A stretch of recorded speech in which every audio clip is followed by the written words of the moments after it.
Boa tarde, gente. Meu nome é Vinícius, eu também faço parte do grupo 5, né, com o tema Ludoterapia centrada na criança. E bom, dos 8 princípios básicos da ludoterapia, eu vou estar nesse momento focando no quinto e no sexto princípio, ok? Vou começar pelo quinto, depois o sexto. Bom, o quinto princípio, ele afirma que a terapia mantém profundo respeito pela capacidade da criança em resolver seus próprios problemas, dando-lhe oportunidade para isso. A responsabilidade de escolher e de fazer mudanças é deixada à criança.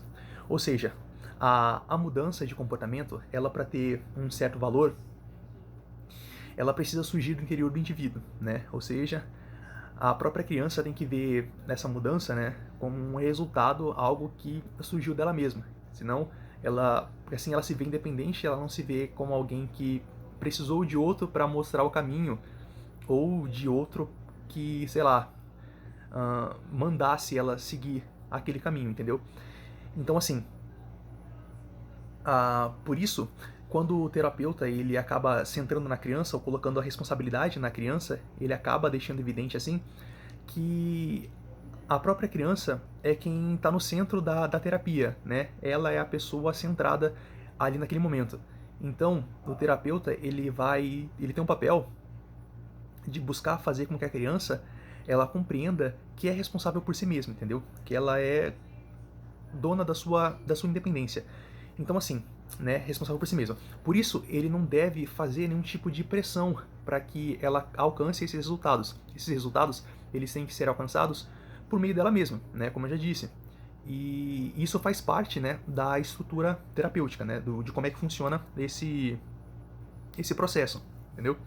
E o terapeuta, ele, no momento de interação dele com a criança, né, ele pode começar com coisas pequenas. Por exemplo, basicamente, ele deixa o espaço aberto para que a criança domine, né, no caso a sala terapêutica, e a criança escolhe se ela vai mexer com os brinquedos, se ela vai ficar só observando, se ela vai ficar, sei lá, parada, enfim, a decisão de ação dentro da sala é totalmente da criança. A criança é quem domina esse espaço, né?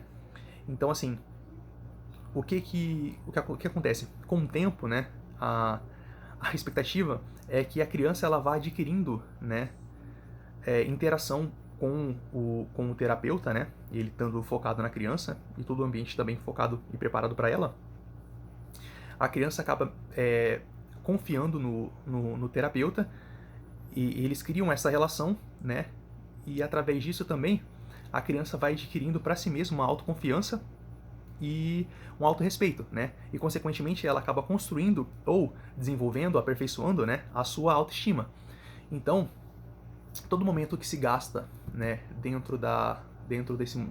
dessa terapia tem que ser completamente focado nessa criança. O tempo da terapia é totalmente dela, entendeu? Não é o momento do terapeuta com a criança, é o momento da criança com um espaço onde o terapeuta também participa. E o terapeuta, é claro que ele pode sim interagir com a criança. Bom, o terapeuta ele pode perguntar para a criança se ela quer brincar, por exemplo. É claro que o terapeuta ele vai estar sujeito a uma resposta, né, positiva ou negativa. Por exemplo, se ele pergunta, você quer brincar? Aí a criança diz, não, não quero. O terapeuta vai ter que aceitar, né, e eles seguem a partir daí. Mas se a criança pega e diz assim, sim, eu quero brincar, o terapeuta vai lá e já pergunta, você quer brincar do quê? Ele não pode, por exemplo, a criança diz, sim, eu quero brincar, aí o terapeuta vai lá e fala assim, então vamos brincar com um brinquedo tal. Não. A criança quer brincar? Então pergunta sobre com o que ou do que a criança quer brincar, porque o espaço é dela, ela domina aquele ambiente ali naquele momento. Então assim, nesse momento, você, né, o terapeuta, ele mostra para a criança que ela está no comando, que ela está no controle de tudo ali daquela situação. Então assim, mesmo se a resposta da criança seja negativa, mesmo que a criança queira só ficar ali sentada, parada, lendo, olhando para nada, o terapeuta ele tem que sim exercer, né, a função dele de permanecer amistoso, relaxado e atencioso e interessado no que a criança tem a dizer, no que a criança faz, entendeu? E somado a isso, né, eu vou já seguir para o sexto princípio, porque o sexto princípio ele vai afirmar que o terapeuta ele não tenta dirigir os atos ou conversa da criança, de maneira nenhuma. É ela quem o faz e o terapeuta a acompanha, ou seja, o terapeuta está como um acompanhante ali da criança, né? No ambiente onde a criança domina. E a responsabilidade, né, de escolher e de fazer as mudanças é totalmente deixada para a criança. Mais uma vez, repetindo, é sempre isso, né? A criança é quem domina esse espaço, a criança é quem toma conta daquele espaço. Aquele ambiente foi feito para ela, entendeu? Aquele ambiente ali, ela é a dominadora naquele momento. Então, geralmente acontece, quando uma criança ela chega na ludoterapia, né? Ela eventualmente foi mandada por um responsável, né? Pai, mãe, tio, tia, avó, não sei, um responsável. Enfim, a criança chega lá.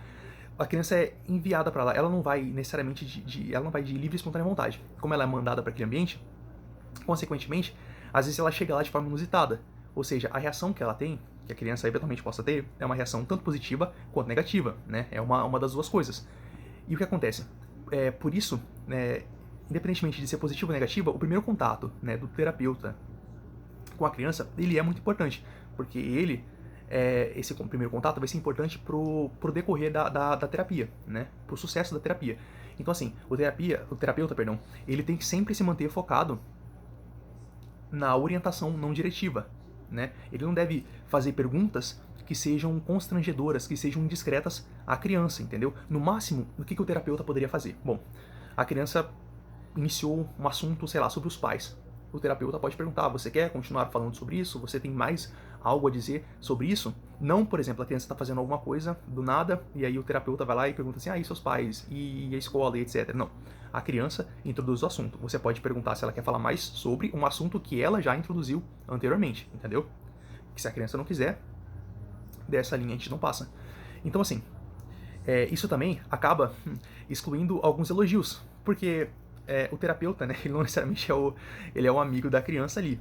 Então, assim, ele não pode ficar enchendo ela de elogios, porque você pode, de certa forma, viciar a criança a ter algum tipo de comportamentos que são exclusivamente para que ela receba mais elogios, entendeu? Ela acaba ficando, assim, meio que nesse ciclo, né, de executar determinada ação para ficar recebendo esse prêmio, entendeu? Então, também tem que ter um pouco desse distanciamento, entendeu? Nesse sentido, né? Porque senão a criança vai tomar atitudes buscando o elogio. E também não pode haver críticas, né? Ou seja, isso aí, simples. Você não pode, sei lá, a criança pega um brinquedo e começa a brincar com o brinquedo da forma errada, da forma como o brinquedo não foi feito para ser brincado. A criança começa a brincar ali e você vai lá, não é assim que brinca, ou para com isso e tal, pega esse outro, enfim. Não. Por quê? Porque senão, se você critica a criança, se você, de certa forma, oprime ou passa essa ideia de estar oprimindo a criança, você coloca muita coisa a perder, né?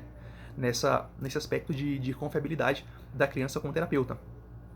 E nesse sentido, a criança eventualmente ela pode se sentir desestimulada ou desencorajada, né? A estar naquele ambiente, a se sentir à vontade ali com aquele terapeuta. Então, assim, isso tem que se ter cuidado com isso, né?